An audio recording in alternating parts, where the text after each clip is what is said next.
बोलिए श्री ખોડિયાર માત કી જય બોલજો જય બોલવામાં જે કઈ પાપ લાગે મારી મારી એટલે જય બોલજો જેવી તમે સકાશક જય બોલશો એવું અહીંથી મજા આવશે તો બોલીએ શ્રી ખોડિયાર માત કી શ્રી રામચંદ્ર ભગવાન की द्वारकाधीश के भवन सुध हनुमान जी महाराज की सिद्ध रामदेव जी महाराज की प्रेम से बोलो नमः पार्वती पति महादेव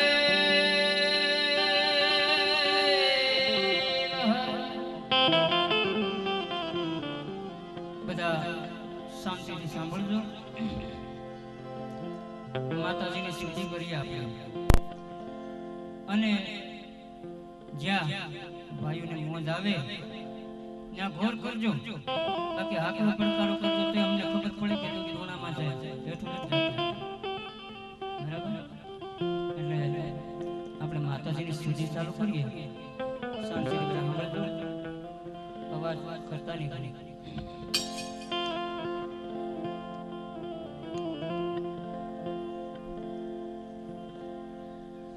મારી ચિંતા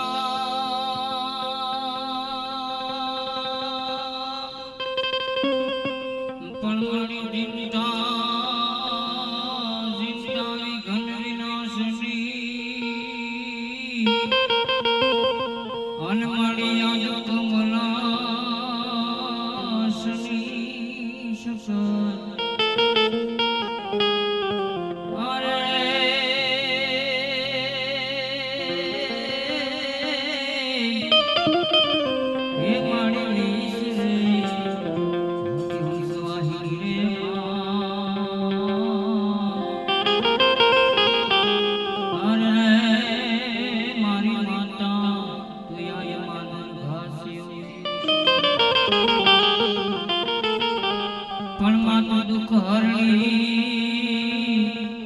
દુઃખ હરણી માં દેવી અને માતાજી આજ કર રે માતાજી કર રે કરજે સહાય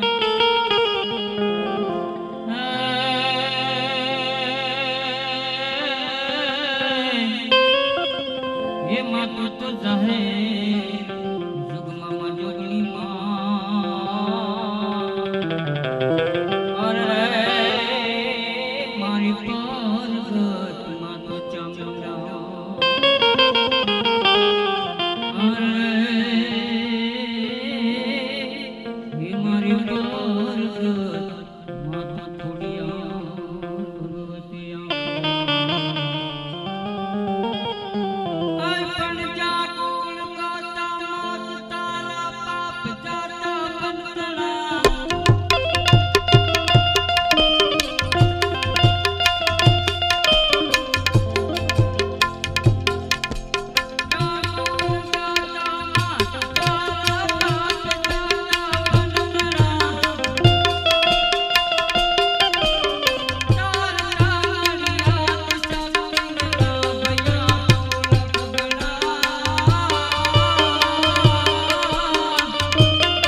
મુખ કહ્યો હે તો માંગ હવે છે વરદાન હે હવે જંગ વરદાન મટ જય જય જય જય જગન્નાથ જય જય જય જય શુભ કરને અન જય જય ભરણ ભંડાર જય જય આતરની જય જય ગુરુદેવ જય જય જય જય આદિ कृपाया लोक शासन यज्ञ करने दुष्ट बदकारी आज हो वही से परमा भगवती जय जय चंडी ज्वालिका जय जय चंडी ज्वालिका आज मोटा दैता में साधु दमनी અને આજ મોટા કીર્તન ભક્ત કરને આજ મોટા રક્ત કરને આજ મોટા ખંડર ખકતીરણી સુર સુર સાચીન કરને દુષ્ટ બદકાલિકા अरे वही से परमा भगवती जय जय चंडी ज्वालिका जय जय चंडी ज्वालिका मां से साजन पे અને જુપે ઓરાટા જામની અરે ગુરુ માલિક સુમેલી બ્રહ્મા વિષ્ણુ મહેશ સારણી સાપ કૃત બડાઈ અરે બ્રહ્માની અનિલવા પાક્ષ કરને હરને प्रतिपालिका हे भग संदूत रे भगवती जय जय चंडी ज्वालिका जय जय चंडी ज्वालिका अन कवि संसन खेत में अन जब ही रे को जाए तब ये आदेश सिको मां हे ये बने तत्व उपाय हे भगवती हे जगदम्बा हे मचांगला हे भगवती खुरियारिया आमा साक्षात परिवार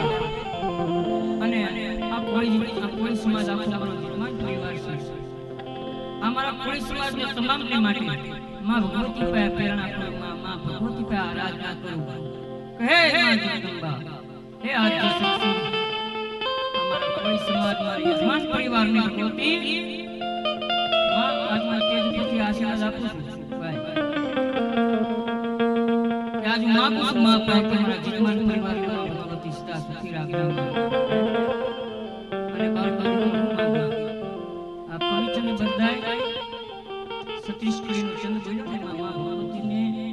36 કડીનો ચંદ બોલ્યો જ્યારે પૃથ્વીરાજ ચૌહાણને સંકટ પડ્યું ને ત્યારે મા ભગવતીને આરાધના કરી હતી હે જગદંબા હે આદ્ય શક્તિ માં મારા જગમાની હાર સદી છે ત્યારે મા પ્રસન્ન થઈને ત્યારે માતાજી પ્રસન્ન થઈને કવિચંદ બધાએ માંગ્યું કે માં આજ પ્રસન્ન થઈને દેવા માંગતો હોય તો હું માંગુ અને તું મને દેવા તારા દેશને પૂજિત કરી હું માંગી છું એક જ સદની મારી પા એક જ સદની મારી પા તમામ વસ્તુ માંગી લીધી હું માંગ્યું હે ભગવતી માં તું રીધી દે સીધી દે લક્ષણ ઉની દે બંસને રૂધી દે બાગબાની માં હમે મે જ્ઞાન દે ચિત્ત મે ધ્યાન દે અને યભે વદાન દે માં સંપ્રાણી માં દુઃખને દૂર કર અને સુખ પર કર્મ આશા સંપર્ક દાજાની માં સજન કો હિત દે કુટુંબ કો પ્રીત દે જંગમાં જીતી દે હે ભવાની તું જંગમાં જીત દે હે ભવાની જંગમાં જીત દે મોજ આવી હોય તો બાર દેવને એકવાર તાલી તો બધા મને ખબર પડે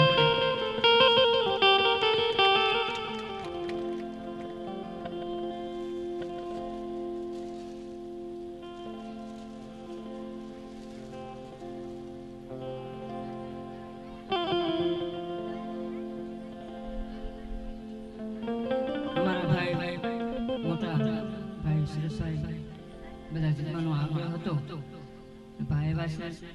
સાથે અમારા મામાના દીકરા છે એને પણ જીવનમાં સાંભળવાનો એક લાવો છે તો આપણે મારા મામાના દીકરા છે એને ઘડીક આપણે સાંભળીએ તો એનું નામ છે અમરેશભાઈ બારો એને એકવાર જોરદાર તાલીઓથી વધાવી દીધું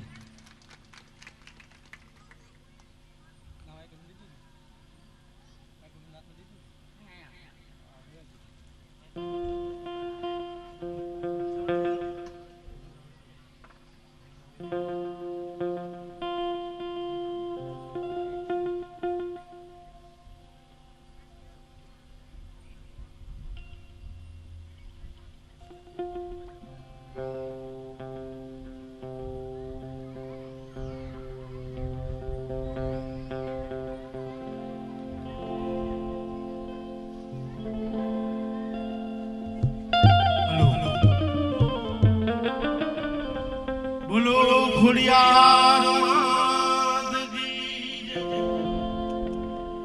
કેશારાન મુરી સુરે ગૌરી પુત્ર ગણેશ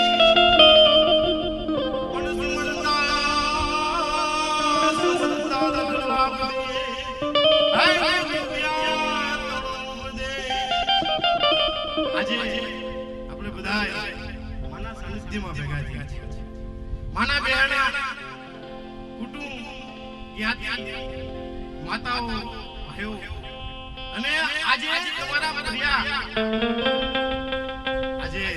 પ્રિયાની હાજરી પ્રિયાના વાતનાર બારોટજીની પ્રિયાની હાજરી સાધુ ગુરુ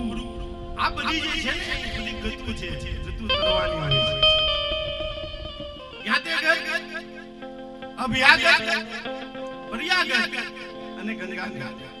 આ બધી ગતુ કરવાની હોય છે. એમાં આ પ્રિયા છે એ આપણા પિતૃઓના જે મોક્ષ કારણે આપણે જે પ્રિયાનું વાચન કરીએ છીએ એમાં એનો મોક્ષ રહેલો છે. એટલે પ્રિયા આજે પ્રિયાની કથા આજે તમને કહેવાનું આજે માને યાદ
કે માતાજી જય જ્યોતિ તમ તમે આદિ ઓંકાર ગુણ ત્રિગુણા સસુનાદ હાય આજે અમારા બાપાએ રાષ્ટ્રજી લખી છે પ્રભાતી માને બધાની સ્તુતિઓ લખાણી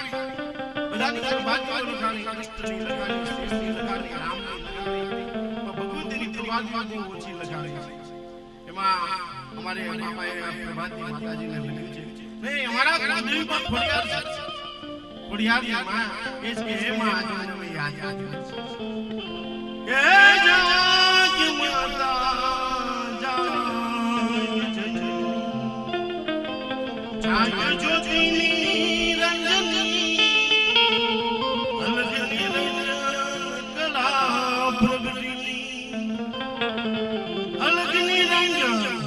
કલા પ્રગતિ ચેતન શક્તિ કે પહોંચદ તુમાં હે તેજ પુરા સૃષ્ટિની તુસસની હે જાગ માતા જાગ જ્વાલા જાગ જ્યોતિ સોહમ શબ્દે હંસ રૂપે કળની કલા જાગી ગુણી માયા હે જાગી માતા હે જાગી જનની જાગી જ્યોતિ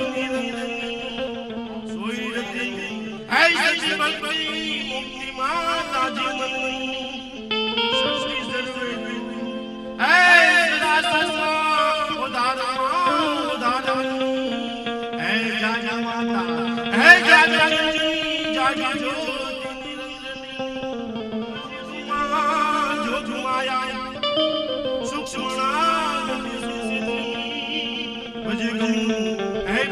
भावे हे तारा तारानी हे जागी माता हे जागी ज्वाला जागी ज्योति माने जगाड़ी आ पृथ्वीनी माने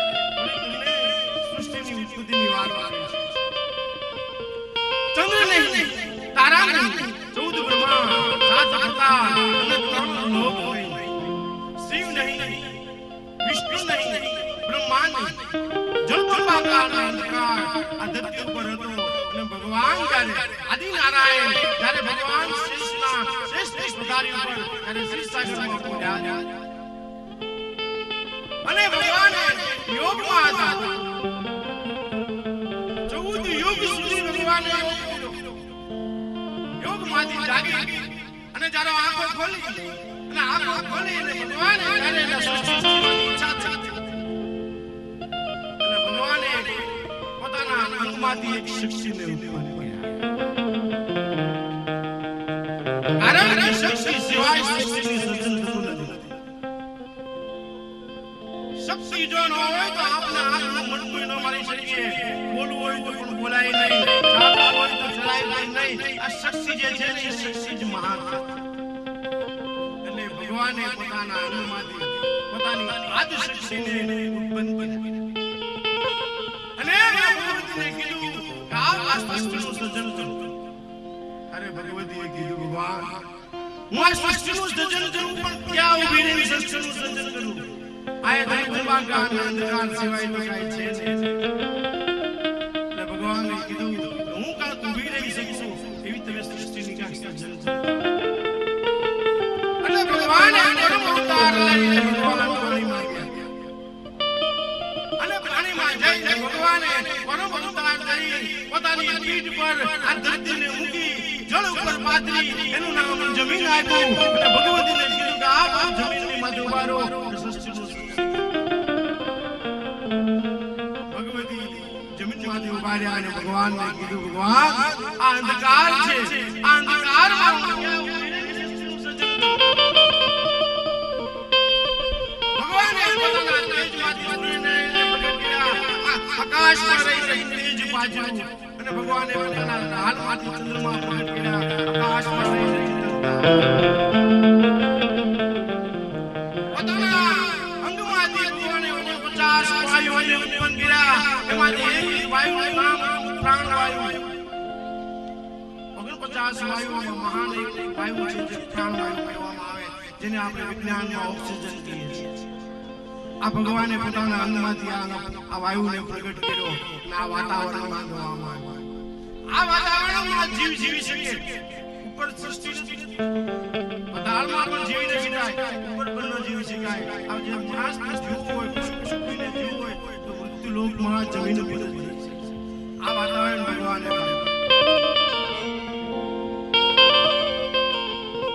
ભગવતીને કીધું કે હવે મેં સૂર્યને પ્રગટ કર્યા આ વાતાવરણમાં દીધું હવે તમે આમાં કોઈ જીવ છે તમે ઉત્પન્ન કરો તો જીવી શકશો એટલે ભગવાને એક મંત્રનો ઉચ્ચાર કર્યો એમાંથી બ્રહ્માજીને પ્રગટ કરવામાં બ્રહ્માજી મંત્ર પુત્ર હતા શિવ મંત્ર પુત્ર હતા વિષ્ણુ મંત્ર પુત્ર હતા આ સૃષ્ટિ ઉપર ભગવાને 4 પ્રકારની સૃષ્ટિ છે એક મંત્ર પુત્ર છે એક દ્રષ્ટિ પુત્ર છે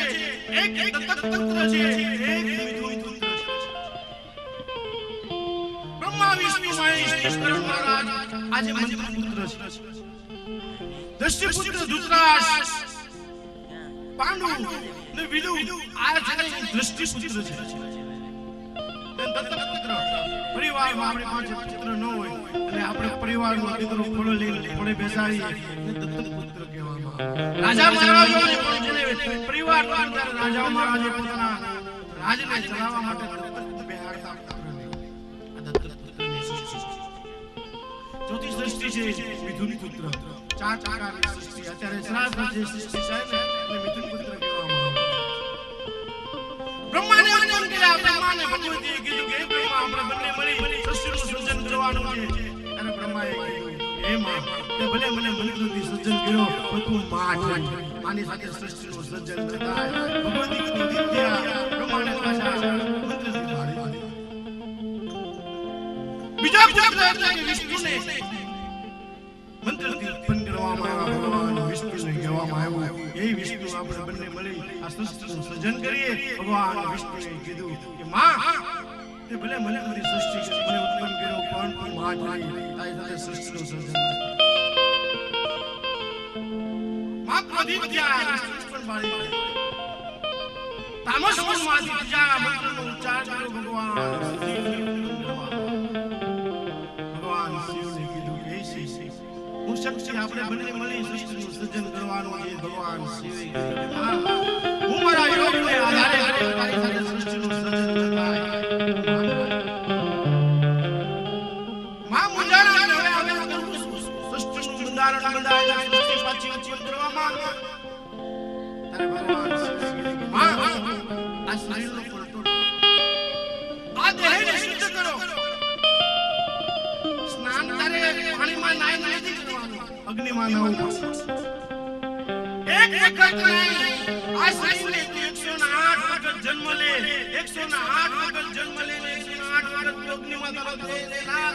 એ દેહની સાથે સકલ વધે એની સાથે અમે સૃષ્ટિનું સર્જન કરીશું એટલે ભગવતીએ 108 રૂપ લીધા અમારા પરિજન સંપ્રદાયે આગળ કીધું કલ્યાણી કમલા કલા રૂપ વિમલા કુમારી ગમંકા કરાલી તું જીયા વિયા ભદ્રકાલી કાલી શિવા શંકરી વિષ્ણુ મોહિની વારાહી ચામુંડા દુર્ગા જોની મહાલક્ષ્મી મંગલા રતનકી મહાદેવ આનંદ મંગી ગંગા ગોદાવરી ગોમતી યંગ નર્મદા જમના ભગવતીએ 108 અવતાર લીધા અને ભગવતીએ 108 કુંડ બનાવવામાં આવ્યા 108 કુંડનો આપણે યજ્ઞ કરીએ છીએ છેલ્લે કે યજ્ઞ છે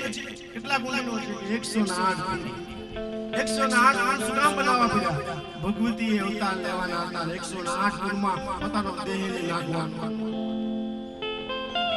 દેહ નાખવા માટે ભગવતી તૈયાર થયા ભગવાન શિવના